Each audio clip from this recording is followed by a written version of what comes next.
Good afternoon from the Sepang International Circuit in Malaysia, and welcome along to round 20 of 22 for MotoGP in 2025. This is Grand Prix Gear Up with Jack Appleyard and Lewis Suddaby, who for the moment are staying dry, although we're looking over our right shoulders, and it looks as though over the next half hour there's a potential for us to get rained on quite heavily, and that is the forecast for the remainder of the weekend. We come to our final stop on our Asian tour, and having seen what we have seen over the past couple of Grand Prix, we're expecting the unexpected once again this weekend. First, it was Fermin Aldeguer in Indonesia becoming a MotoGP race winner for the very first time. And just a few days ago, another Spaniard, Ralph Fernandez of Trackhouse Racing, is now a MotoGP race winner, remarkably making it 18 of the 22 full-time riders on the grid now having won a MotoGP race. It's a jam-packed show for you. Over the next half an hour, we'll hear from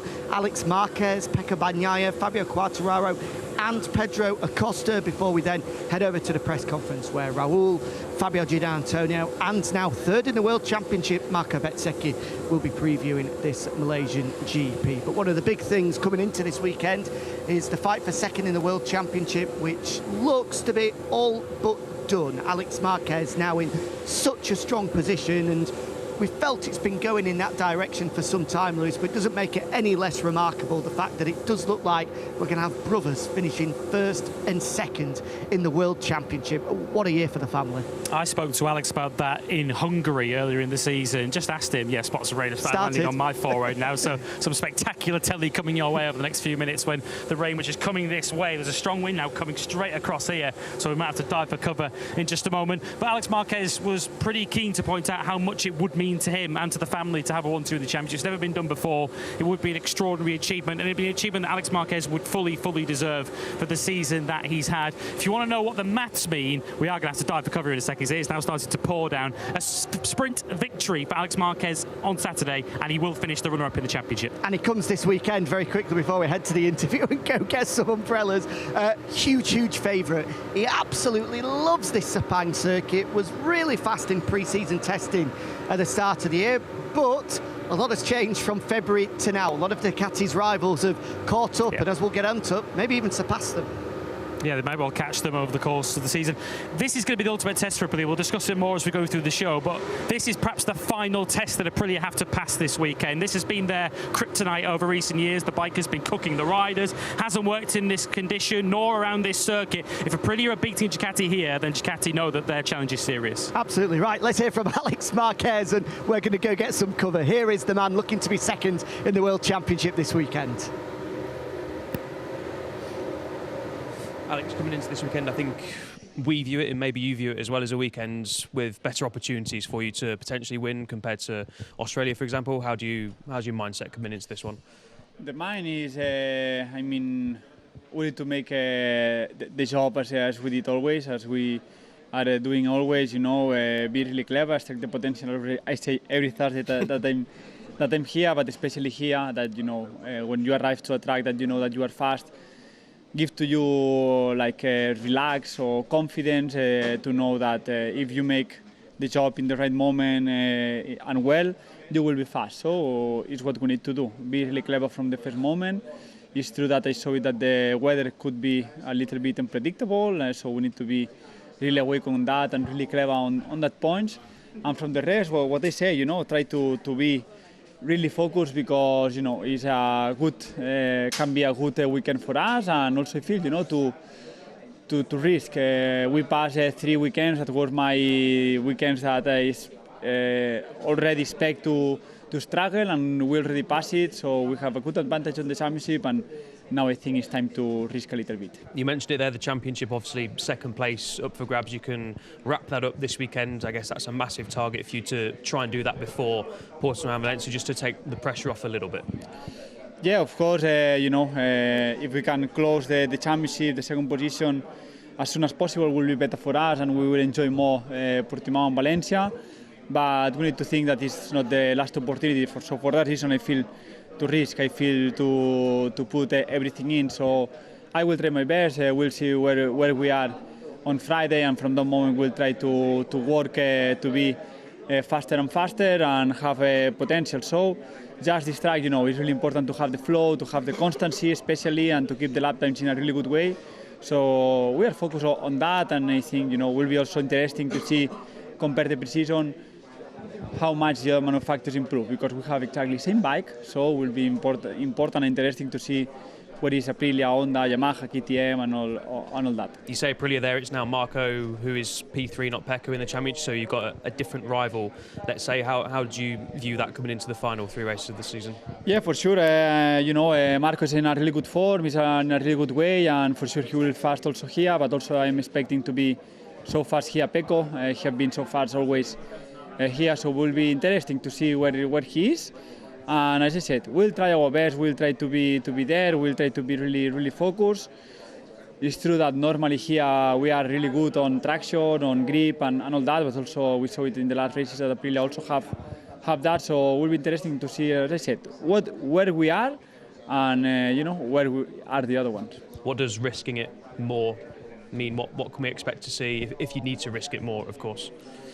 If you have in Australia, I think we have the opportunity to win. We were close and catching to Raúl, but and then I started to have some moments and all that in other races you just put off the head and you go. But in the point I say, okay, time to finish. Everything was quite good. But here, if I feel better, a little bit better, I have more feeling, I will go for it. So that is the focus. Try to make the good all the weekend in a really good way, and then we'll see where we are on Sunday. Thank you, Alex. Have a good weekend. Thank you. So Alex Marquez there, who without a doubt comes into this weekend as one of the big favourites given his form around this place. But if you just scan to the left and look at this weather here, if this is to play a part all weekend, as it possibly could do as well, given the fact we're in this part of the world at this time of the year, then it's really tough to put any predictions on what we're going to see. But if it stays dry, then that's the big question that Alex Marquez put up. If the race was done in February, just after the test, Alex Marquez would have been the huge favourite to win, and I think he still is a big favourite here this weekend. But as he said, it is how much those other manufacturers, Aprilia in particular, have been able to catch up, because recent evidence suggests they have caught up. Yeah, if the Grand Prix, as you say, had taken place here in February, we'd have probably had a battle victory between Marc Marquez, maybe Pecco Bagnaia, Alex Marquez, Frankie Morbidelli on the GP24s, and maybe Fabio Quartararo, who was very good in testing. That didn't perhaps prove to be quite the same subject or the same performance as we went through this season. But there's no question, if you look at Alex Marquez's form around this circuit, he's always been super strong, won the Moto2 Championship here, and of course took that sprint victory in 2023. But as you said and as he said, the field have caught up since then, particularly Aprilia. I think he's right to throw Honda into that as well, who had shown signs here in February of the progress they've made, but clearly they've moved the game on a long way since then. Marco Bezzecchi, I think in particular, will be very keen to take some risks himself here this weekend, because there's no question that he's had the bike to win in Australia and didn't. He had the bike to win in Indonesia and didn't. And I think that will be on his mind very much. I don't think Marco Bezzecchi's particularly thinking about second in the championship. He knows that's way beyond him. It's third in the championship that Bez is fighting for, and he wants some victories between now and the end of the season. It feels like it's set up for a Bez-Alex Marquez battle, but as Alex said there are some other names to throw in the mix too. Yeah, I think Honda are some of those names, because the bike has improved remarkably since we were last here in February, and importantly as well, Aleix Espargaro has done a number of days testing right here. So with this new bike, which has evolved quite radically since we tested here in February, they've got a lot of data, a lot of very recent track knowledge as well. So I think that could really put them on the right foot when we start the weekend. Even more so if we do have weather like this coming into play, then all of that data is going to be so useful. So Honda, one to watch this weekend. Another one to watch is Pecco Bagnaia, mentioned again by Alex Marquez. Quite remarkably, 3 of the last 4 Grand Prix, Pecco Bagnaia has failed to score a single point. The one outlier when he scored all 37 of 37 available in Japan. Try and work out what is going on at Pecco Bagnaia, because we certainly can't understand it. Feels like Ducati can't understand it. So what does Bagnaia think coming into this one in Malaysia? It's another weekend where certainly we feel he could quite easily win it. He could quite easily be outside of the points again. Here's what the Italian had to say. What's ahead of this one? Like always, I'm happy to be here. It's a track that like you said, it's good for me. Always enjoy to ride here from Moto3. So just looking forward. I would like to have the same feeling as the test in February, that I was able to be competitive, very solid, and also the time attack went well. So just would like to enjoy. And if in case we will struggle a bit, just trying to trying different things to improve. Sunday in Phillip Island, I know you crashed at the end of it, but it was obviously more positive compared to the rest of the weekend. So did you take the positives out of what happened on Sunday? Yeah, honestly, not happy about that performance, because I don't want to be in that position. But in some situation, being too greedy is not a good idea. So I will take it with more care and see if I can improve. Target for the season, I guess, is to finish in the top 3. Obviously, you're now 4th. Are you focusing on that, or is it clearly just trying to get the feeling back? Right now, Aprilia with Bezzecchi is working much better. So we just need to accept that is a possibility to lose to finish 4th or 5th. So we just need to focus and try to improve a bit. Alex said this weekend's, for Ducati especially, is going to be important to learn how much manufacturers have caught up. We've seen obviously Aprilia, like you say, in the last few rounds really step up. So I think it's going to be interesting, not only from Ducati's perspective, but from everyone else, to see how much the gap has potentially shortened. Yeah, I think if we can race with the same feeling as last year, I think we have a good gap, because our bike is performing super well. But I have to say that Yamaha surely will be competitive, and also Aprilia. Thank you, Pecco. Have a good weekend. So Bagnaia there, who of course comes into this weekend with great memories of 12, well, up and down memories of 12 months ago. It feels so that the World Championship slipped out of his fingers in the sprint on Saturday when he crashed, but then we were all treated to that brilliant box office head-to-head between himself and Jorge Martin on the Sunday. So if you can refine that feeling again, then there's no reason why Bagnaia can't be a race-winning contender this weekend. And importantly, you feel this is going to be crucial for Ducati to have some previous data to compare him with, to see what has gone wrong in recent weeks. Well, you said before we threw over to Pecco's interview there, he could quite easily win this Grand Prix this weekend. He could quite easily finish at the back of the field. Neither of those two scenarios would surprise me this weekend with Pecco Bagnaia, because we've seen them both over the last month. And you're looking at some of the moments from last year now, the battle with Jorge Martin, and that's a stark contrast to this year, because he could attack. Not only could he defend from Jorge Martin last year, but he could attack him on the brakes. He could use that front-end feeling, that front-end confidence. That is exactly what he's lost this year. That's exactly what he's having to ride without, which is why so many times we saw it, most of it off screen last weekend in Australia, but you just saw Pecco Bagnaia's name just dropping down the order because he couldn't defend against anyone. He was just being overtaken as the race or the sprint continued to unfold. So it is really interesting this weekend from Ducati's point of view, because it's clear at the moment, to me at least, that without Marc Marquez on that Ducati, Aprilia have a bike that can match them. Marco Bezzecchi has proven that. Ralph Fernandez has now proven that.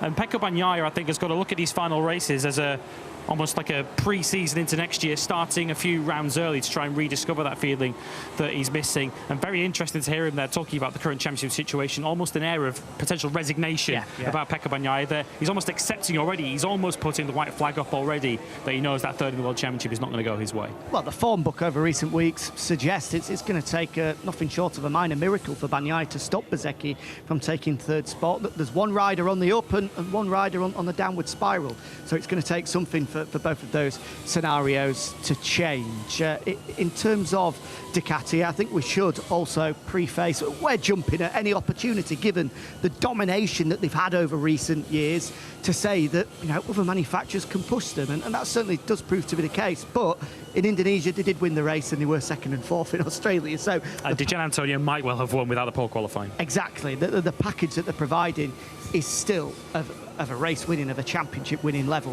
We're not saying that is out of the question. It's obviously just a huge surprise to everybody to see that Bagnaia is not the key name in the mix. Let's focus on two riders that I think are going to be grabbing a lot of headlines as we go into the latter part of this season, and in particular into 2026 as well. For a lot of you, if you don't know, 2026, a massive year when it comes to rider contracts, with 90%, 95% of the grid having their current deals expiring. Ahead of then, a huge rule change in MotoGP, which will see reduced engines, less aero, importantly new tyres as well, which means that the whole sort of game that we're playing at the moment is going to be turned on its head. Two key men involved in that, two men that haven't been able to have a package to put them right in the frame for winning races on a regular basis, are Fabio Quartararo and Pedro Acosta. Fabio did an interview with some of our media colleagues at motorsport.com during the Phillip Island weekend, which was released earlier this week, and it was interesting how he was saying that he won't get caught sleeping when it comes to the 2026, 27, however you want to phrase it, rider market. So we put those questions to him just to clarify some of his comments, to see just how frustrated Quartararo is currently as he tries to find an avenue to get him back to a position where he can win races and contend for a championship.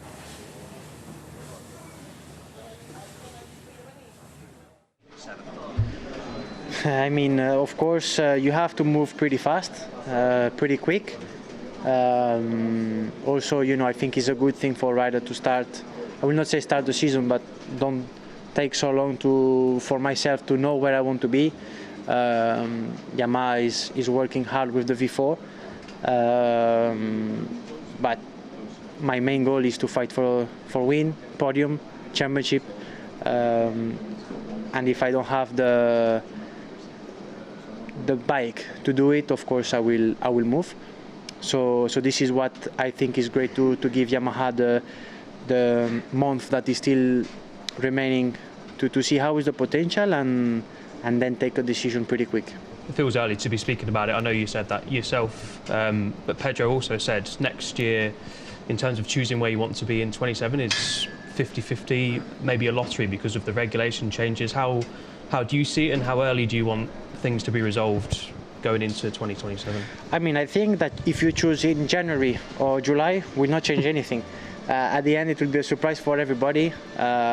The 850, especially the tires, but you can't know. You can't know, but I think it's a bit of a gamble. I like that.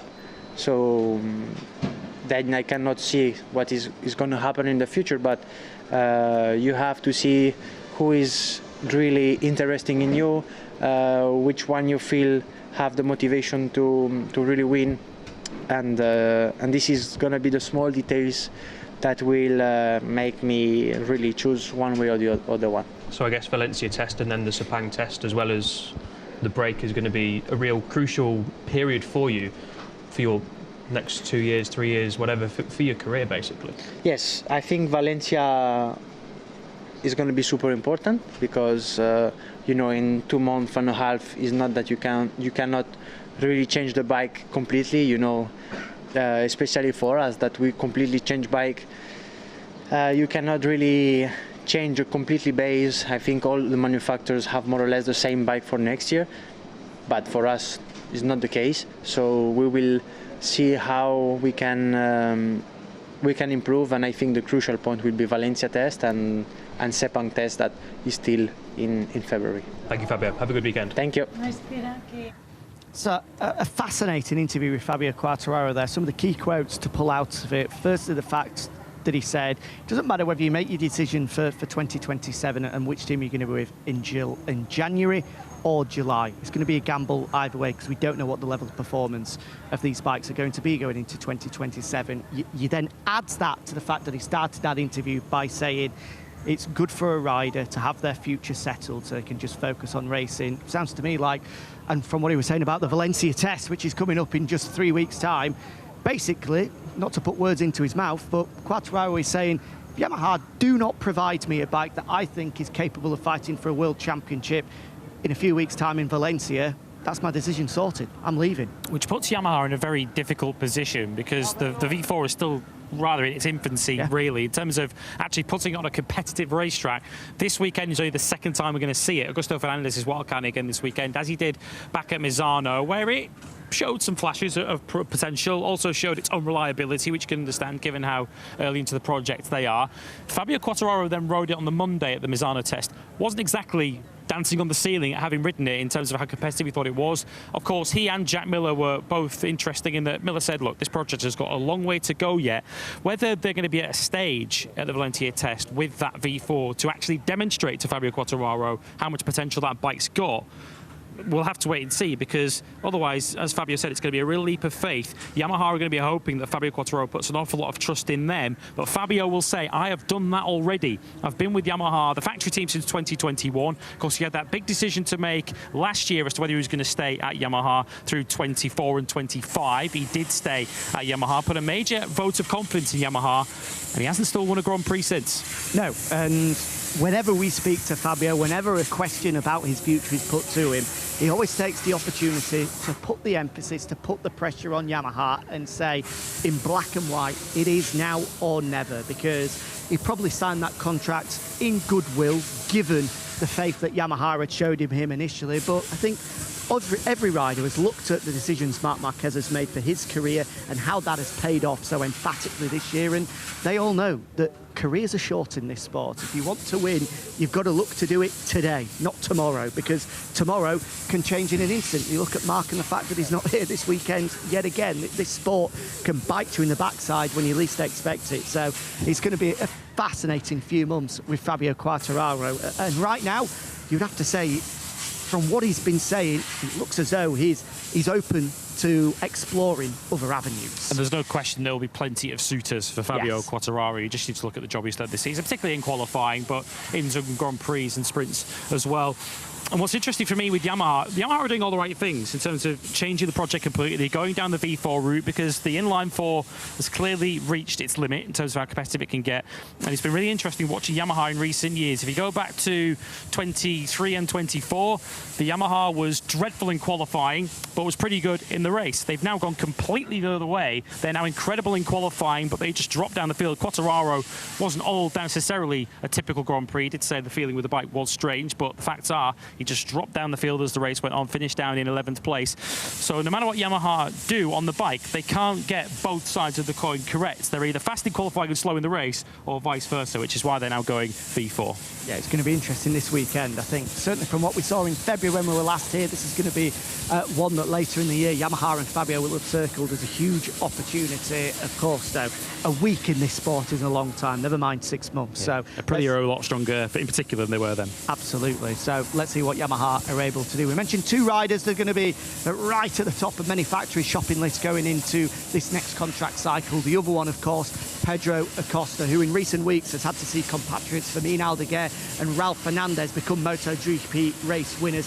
ahead of him. Remarkably, the rookie sensation from last year, the two-time world champion, the man that took the sport by storm when he became the second youngest world champion in history, is now one of only 4 riders on the grid not to have won a MotoGP race. The other 3, 2 of them being rookies in Somkiat Chantra and Ayagura, and the other being Luca Marini. So surely frustration is starting to grow for Acosta, because he's got the talent to win. Right now, KTM don't have the package to win. So similar questions were put to Acosta. How wafer thin is the Spaniard's patience currently?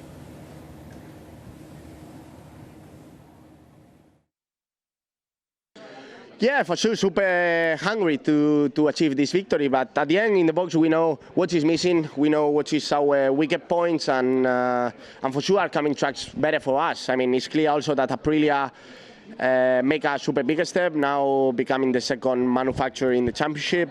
Then Ducati is still in the top, and then Honda is coming really, really strong from behind for this. Now we have to calm down. I think we are making a really good job. We are taking the 100% of our package, knowing, like I say, where is our weakest points. For this, we have to just keep working. Sooner or later the improves will come, and also I'm really pumped to start the 26 season for this. Let's see what is going on. Fabio did an interview with Motorsport recently about the rider market and not feeling satisfied and needing to act quickly. He didn't want to feel asleep, let's say. We know obviously what happened early on in the season with you, Fabio, as well. 2027, huge changes coming. So how do you see yourself heading into 2026 and what's your mindset at the moment? Well, I see that be angry and not be satisfied and be, I will say, be angry with myself because the result was not coming, was not my way to go, you know, and everything was even worse, you know, and was quite even difficult to live every day, you know, for this. Now I'm quite calm. I know that I'm giving my 100%. I know that I'm taking the 100% of the package that we have. For this, if it's not in my hands, I cannot get angry at all, you know. At the end, KTM know exactly that they have to work. They know that we have to make a step if we want to fight for something. Or minimum to be constantly in this podium, you know, for this. You cannot achieve everything for the day to the night. For this, I will try to maintain myself calm, and if have to arrive, will arrive. At the end, when you are competitive, everything is open. I guess the next 3 races, the Valencia test and obviously Sepang test, were a massive, not just for you, but for every rider who needs to make a decision for 27. I mean, I think will be a lottery if I am honest. It's true that I'm quite pumped to see to Europe again because I think for KTM arrive a really good tracks, like could be in the way of Hungary, like can be Portugal and can be Valencia, that normally KTM always was making good there. And also I was feeling quite okay last season in Portugal. For this, like I say now, I think we are riding better. For sure, the one that make a bet for 27 will be a 50-50, 50% of possibility of wins and other one to lose. And I think I have a good team around to manage these things. I don't have to really care about it. Thank you, Pedro. Thank Have you. a good weekend.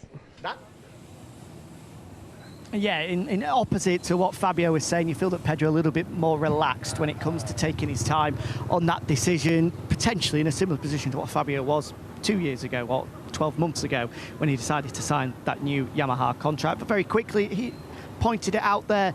We've spoken about it on After the Flag and other shows since the turn of the summer break. Pedro, a much maturer rider now than what he was at the start of the season, and as a result we're seeing far more consistency in his results. Yeah, and we're also seeing Pedro Acosta qualify a lot closer to the front. We still haven't seen him on the front row of the grid this season, which feels incredible to say because he's fought for a lot of podiums and occasionally the odd victory this season. But yeah, that maturity, he's, I guess, accepted what he's got because he knows that until next season that KTM's not going to drastically change. They have made progress with it, but they're clearly not going to be able to completely reinvent the wheel and get that KTM to a stage where not only can they compete, but get a rear tyre to the end of a Grand Prix, which is something they just could not do in Phillip Island last time around. And I guess he's got time on his side. I know it doesn't feel like it right now when he's watching riders who perhaps he feels he's superior to winning Grand Prix, but he's still in his early 20s. The time will come for Pedro Acosta, there's no question about that. And like Fabio Quartararo, there is absolutely no doubt that every factory in MotoGP around about 6 months from now, when they're trying to put together their rider lineup for 2026, no question Pedro Acosta's name will be towards the top of their list of who riders they want to try and sign up. Yeah, absolutely. Maybe not Ducati. I can't really see Marc Marquez and Pedro Acosta pairing gelling too well, but I mean, for us, I'd love to see them do that. Wow, that would be incredible. Anyway, we're getting carried away with ourselves. Let's focus on this weekend, and we come here, as we said, off the back of back-to-back brand new MotoGP race winners for Fermin Aldeguer and now Raul Fernandez becoming our 18th MotoGP race winner on the grid. He headlines this pre-Malaysian GP press conference alongside the men he was stood on the podium with just a few days ago in Phillip Island. Fabio Quartararo and now third in the World Championship, Marco Bezzecchi. Those three, as ever, are with Matt Burt.